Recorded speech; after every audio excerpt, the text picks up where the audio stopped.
بسم اللہ الرحمن الرحیم ومن يعظم حرمات اللہ فهو خیر له عند ربہ۔ اللہ تبارک و تعالی نے اس آیہ کریمہ کے اندر ارشاد فرمایا، اور جو شخص اللہ تبارک و تعالی کی حرمات کی تعظیم کرتا ہے اس کے لیے بہتر ہے وہ جو اللہ تبارک و تعالی نے اپنے ہاں تیار کیا ہے۔ یہاں تعظیم حرمات کیا ہے یہ ذرا سماعت فرمائیں۔ تعظیم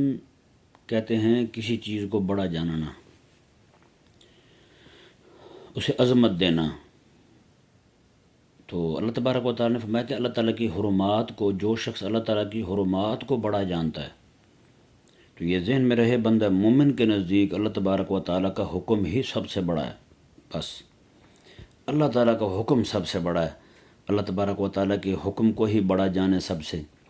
تو اللہ تبارک و تعالیٰ نے اس بندے کی عظمت اور شان بیان فرمائی، اس کے لیے انعام کا اعلان فرمایا جو رب کے حکم کو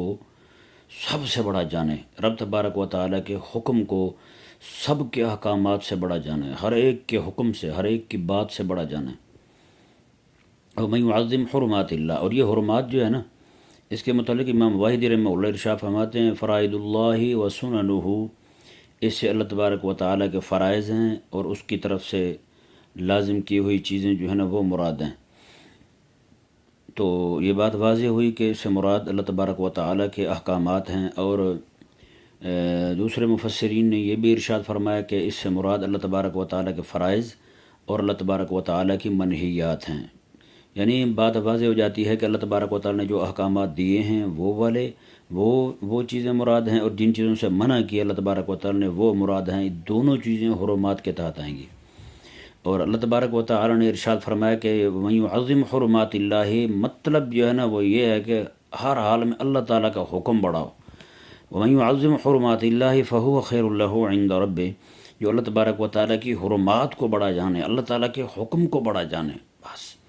اور یہی جو ہے نا یہ غلبہ دین کی فکر ہے، یہی رسول اللہ صلی اللہ علیہ وآلہ وسلم کے دین کو بڑا جاننا، رب تعالیٰ کے احکامات کو بڑا جاننا۔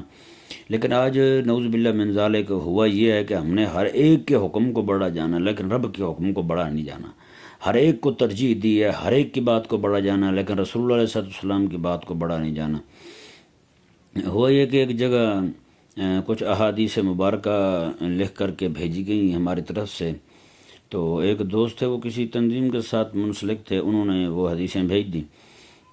اس گروپ کے اندر۔ تو آگے سے انہوں نے کچھ اعتراضات کیے کہ یہ آپ نے کیوں بھیجی، تو انہوں نے کہا کہ یہ آقا علیہ السلام کی حدیث ہے۔ انہوں نے کہا یہ حدیث چھوڑو، اس کو آپ یہ دیکھو پیر صاحب کیا کہتے ہیں۔ نعوذ باللہ من ذالک، ہمارے آج معاشرے کے اندر حکمرانوں کی بات کو بڑا سمجھا جاتا ہے، پیر کی بات کو بڑا سمجھا جاتا ہے، اور باقی ہر ایک کی بات کو بڑا سمجھا جاتا ہے، لیکن رسول اللہ علیہ السلام کی بات کو، رب کی بات کو، رب کے دین کو بڑا نہیں سمجھا جاتا۔ یہ ایک بہت افسوس والی بات ہے۔ آپ پوری دنیا میں دیکھ لیں، ہاں جی، آپ جہاں بھی جائیں گے آپ کو یہی ملے گا، آپ کو ہر ایک جگہ پہ اپنے جو ہے نا ان کی باتوں کو بڑا سمجھ رہے ہیں، لیکن رب تبارک و تعالیٰ کی جو بات ہے نا اسے بڑا نہیں سمجھ رہے۔ بس ہر مندہ مومن جو ہے وہ اس بات پہ زور لگائے، ہر جگہ پہ یہ پیغام پہنچائے، جہاں بیٹھے یا یہی بات کرے کہ رب تبارک و تعالیٰ کے حکم کو بڑا سمجھا جائے، رب تعالیٰ کے دین کو بڑا سمجھا جائے، اس بندے کے لیے اجر ہے۔ فَهُوَ خَيْرٌ لَهُ عِندَ رَبِّهِ، اس کے لیے بہت بہترین چیز ہے اس کے لیے جو اللہ تبارک و تعالیٰ نے تیار کی ہے۔ اس کے تحت مفسرین فرماتے ہیں اللہ تعالیٰ نے اپنے ہاں انعامات تیار کیے ہیں اس بندے کے لیے جو اللہ تبارک و تعالیٰ کی حرمات کو، اللہ کے حکم کو بڑا جانتا ہے، رب تبارک و تعالیٰ کے دین کو بڑا جانتا ہے۔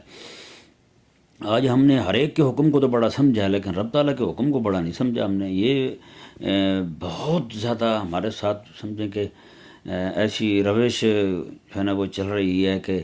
ہم نے، ہر بندہ یہی چاہتا ہے کہ بس میری بات مانی جائے، چاہے خدا کی مانی جائے نہ مانی جائے، میری بات مانی جائے، میری مرضی پوری ہو جائے، اللہ تعالیٰ کی مرضی پوری ہو نہ ہو۔ تو اس لیے ہر بندہ مومن کو چاہیے کہ وہ ہمہ وقت اس بات میں صرف کرے، ہر وقت کوشش کرے رب تعالیٰ کا حکم اونچا ہو۔ کلمۃ اللہ ہی العلیٰ، اور یہ جہاد کا حکم بھی اس لیے ہوا ہے۔ کریم آقا علیہ السلام نے فرمایا کہ جو بندہ اللہ تبارک و تعالیٰ کی راہ میں جہاد کرتا ہے اس لیے لتکون کلمۃ اللہ ہی العلیٰ، اللہ تبارک و تعالیٰ کا اس لیے جہاد کرتا ہے کہ اللہ تبارک و تعالیٰ کا کلمہ اونچا ہو جائے، اللہ تعالیٰ کا کلام، اللہ تبارک و تعالیٰ کا کلمہ بلند ہو جائے، مطلب اس کا دین اونچا ہو جائے، اس لیے جہاد کرتا ہے۔ حضور فرماتے ہیں فہو فی سبیل اللہ، وہ اللہ تعالیٰ کی راہ میں جہاد کرنے والا ہے۔ تو اس لیے جو بندہ یہ جانتا، جو بندہ یہ سمجھے اللہ تعالیٰ کا کلام بڑا ہے، اس کا دین بڑا ہے، اس کا حکم ہر ایک حکم سے اونچا ہے، اس کا کلام ہر ایک کلام سے اونچا ہے، تو وہ بندہ جو ہے نا اللہ تعالیٰ کے ہاں اس کا بڑا اجر ہے۔ تو جو بندہ خود تو سمجھے ہی سمجھے، دوسروں پر بھی کوشش کرے، دوسروں کو بھی اس بات کی طرف لگائے، تو اللہ تبارک و تعالیٰ کے ہاں اس کا کتنا اجر ہوگا، بہت بڑا اجر ہے اس بندے کے لیے۔ جی صاحب مبارکہ میں صرف اس کا بیان کیا گیا جو خود بڑا جانتا ہے، لیکن جو لوگوں کو تبلیغ کرتا ہے، لوگوں کو باز کرتا ہے، لوگوں کو اس طرف لاتا ہے کہ اللہ تعالیٰ کے کلام کو بڑا سمجھیں، اس کے دین کو بڑا سمجھیں، اس کی شریعت کو بڑا سمجھیں، اس کے حکم کو ہر ایک کے حکم سے بڑا اونچا سمجھیں، بڑا سمجھیں، تو اللہ تبارک و تعالیٰ کے ہاں اس بندے کے لیے بڑا ہی اجر ہے، اس کا تو بیان ہی نہیں ہوا۔ اللہ تبارک و تعالیٰ ہمیں سمجھنے کی توفیق عطا فرمائے ہمیں، یعنی کہ ہم سے بیان نہیں ہو سکتا کہ کتنا بڑا اجر ہوگا اس بندے کے لیے۔ اللہ تبارک و تعالیٰ ہم سب کو کریم آقا علیہ الصلوۃ والسلام کے دین کے غلبے کے لیے ہمہ وقت رات دن کوشش کرنے کی توفیق عطا فرمائے۔